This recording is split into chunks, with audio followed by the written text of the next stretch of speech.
Cette vidéo n'est pas un conseil en investissement, ni un conseil pour faire des buyouts de cartes Magic. Ne soyez pas un requin. Si vous avez de l'argent à investir, vous avez les bien meilleurs endroits pour le faire. Les cartes Magic sont faites pour être jouées avec vos amis. Salut les Magiqueux! Aujourd'hui, on fait un tour des spoilers de Kaldheim. Le but, ça va être de spotter des cartes qui sont nouvelles et qui sont vraiment intéressantes, soit pour le prix, soit pour moderne, legacy, vintage ou n'importe quoi, puis talker de avec quoi ça peut comboer, puis en quoi c'est intéressant. Fait qu'on commence par Valki, God of Lies. When Valki enter the battlefield, each opponent reveal his hand. For each opponent, exile a card reveal this way until Valki leave the battlefield. Si tu payes X, choisis une créature exilée de cette façon-là, puis Valki devient une copie de cette créature-là, X étant son mana cost. Et ça peut être joué en tant que Planewalker. Le Planewalker coûte 7, 5. Quand il rentre sur le battlefield, vous avez un emblème que vous pouvez jouer toutes les cartes exilées avec Valki, puis payer n'importe quel mana pour les jouer.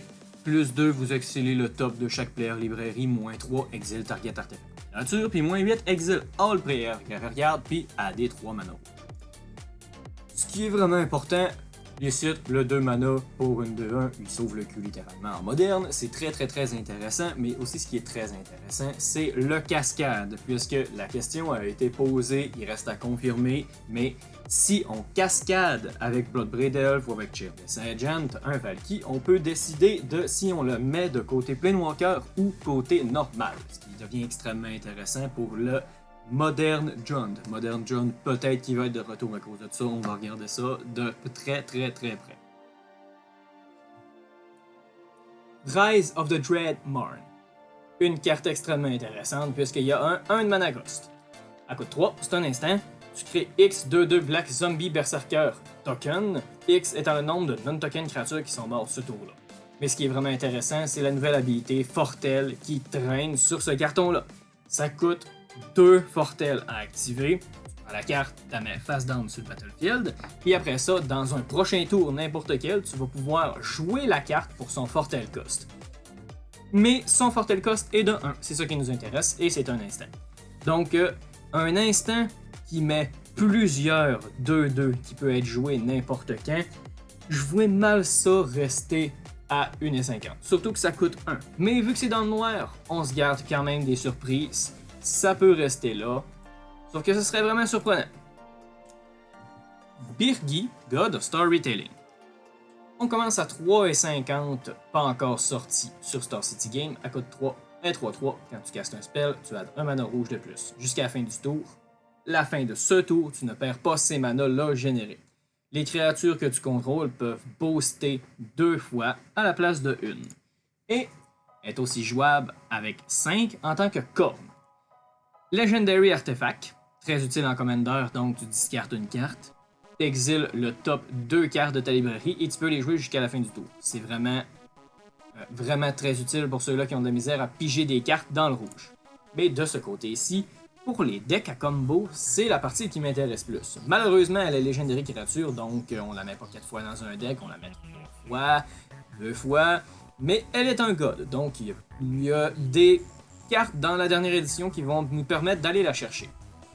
C'est une carte qui a retenu mon attention à cause de Pyrétique Ritual, et donc Desperate Ritual, Sitting Song et Rite of Flame. Très intéressant pour booster le nombre de mana donné. J'ai hâte de voir ce que ça va donner dans le futur. J'ai pas de boule de cristal, j'attends votre avis en commentaire encore une fois pour trouver un bon combo à faire avec ça. Battle Mammoth. Intéressant dans des decks de midrange 5, 6-5 trample. Quand un permanent que on contrôle devient target d'un spell ou d'une habilité qu'un opponent contrôle, on pige une carte. À l'image un peu d'un Léovold, mais qui coûte juste une couleur et qui est légal, moderne et standard de ce temps-ci. C'est pas pour rien que c'est 5$. On surveille cette carte-là, surtout pour son Fortel. Donc, un peu moins utile parce que le Fortel est toujours pas une surprise, surtout au nombre de cartes Fortel qui existent et le fait qu'on n'utilise plus vraiment les cartes phase-out, ni le fait que les morphes, puisque les morphes 3, Mais ça reste quand même une extrême bonne créate et ça peut faire piger des cartes en surprise. Maskwood Nexus, qui commence à 4$. Coûte 4. Les créatures qu'on contrôle sont tous les types de créatures. C'est vrai pour les créatures spells et les créatures cartes qui ne sont pas sur le battlefield. Ça couvre vraiment un large éventail vraiment utile pour les commanders. Si on paye 3 tapes, crée un 2-2 Blue Shapeshifter créature token avec Changeling. C'est beaucoup mieux que l'arbre qui est sorti qui fait le même effet pour 4 tapes mais un 2 Changeling. On va pas s'en plaindre. Puis c'est très bon avec Liliana Contract.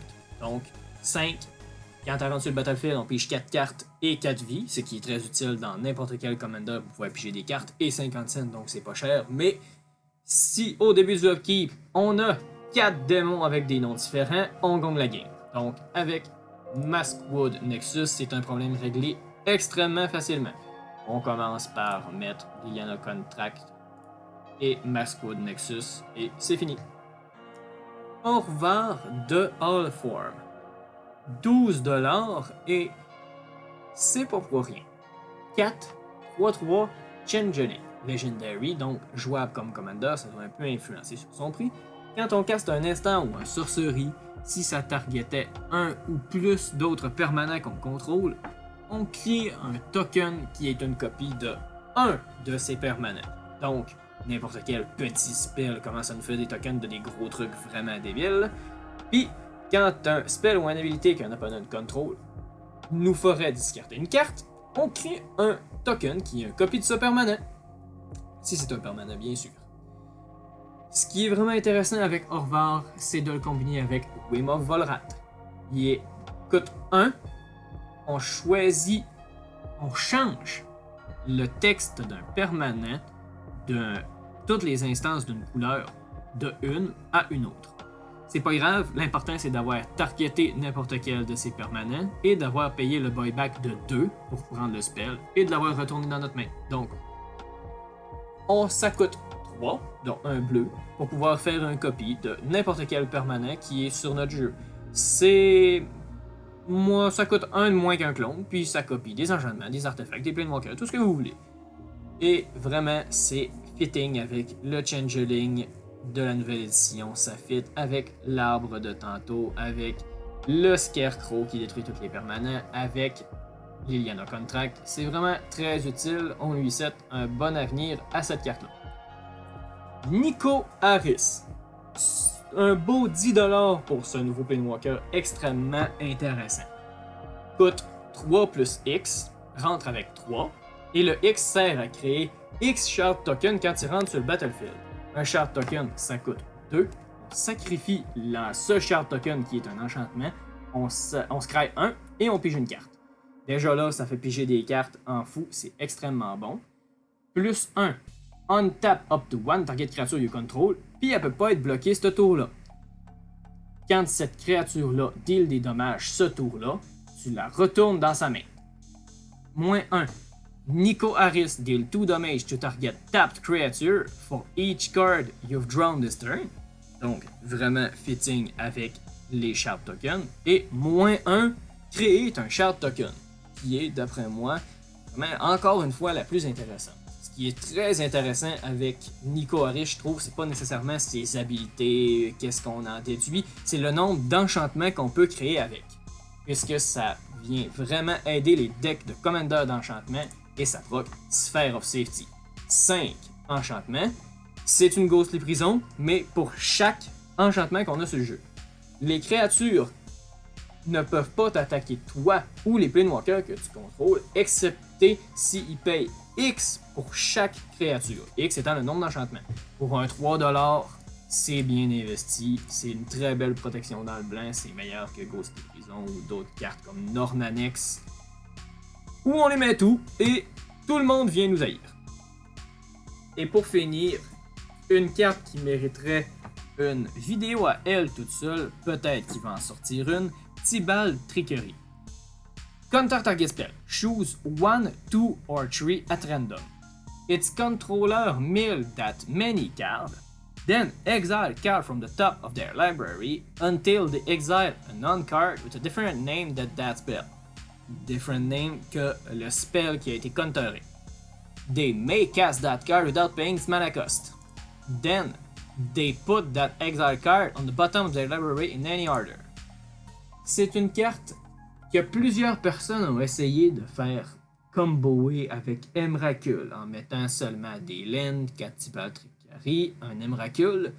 J'attends toujours de voir comment ça marche. Montrez-moi ça en commentaire, je suis extrêmement intéressé. Il ne fallait pas pogner un Tibalt Trickari sur le top. J'ai mal suivi ce sujet.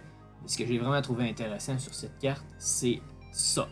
Turn 1 Lock, un nouveau peut-être combo deck qui va apparaître. Je vous laisse le lien ici en description pour que vous puissiez aller voir vous-même.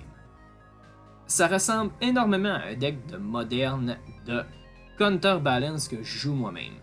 Le but c'est de jouer Tibalt Trickari jusqu'au temps qu'on peut jouer un Violent Outburst ou un Ardent Play ou un Demonic Dread qui va finir par cascader sur le seul spell qui est moins cher que lui dans le deck, qui est Tibalt Trickari. Et après ça, ça permet de jouer Omniscience. Et Omniscience permet de jouer tout le reste. Chier de Eldrazi, mal balancé dans le deck, la moitié inutile. Et des accélérateurs de mana comme Chancellor of the Tangle, Simian Spirit Guide et Chancellor of the Annex qui est là pour, j'imagine, contrôler l'ennemi ou empêcher les counterspells tour 1, les Days, anciennement bloquer les Deathrite Shaman ou les Force of Will. J'attends vraiment les retours en commentaire. Pour finir l'émission, on va aller avec une de mes cartes préférées à regarder au point de vue chartisme, Out of Gemstone, que je regarde depuis très longtemps à cause que plusieurs buyouts se produisent sur cette carte-là.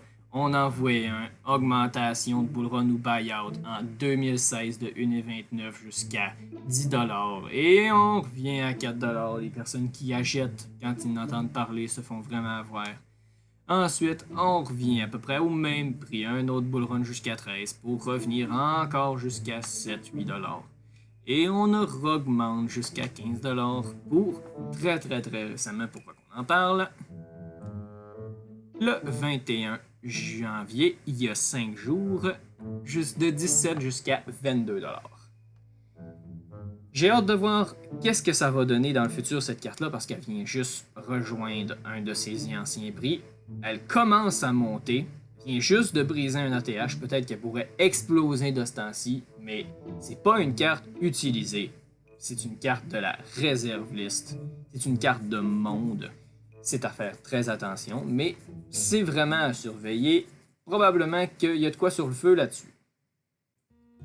C'était tout pour aujourd'hui les Magiqueux pour le spoiler de Kaldheim. S'il y a d'autres cartes intéressantes, on va en reparler. À date, il y a Alrune avec Sensei Divining Top qui a l'air très intéressant.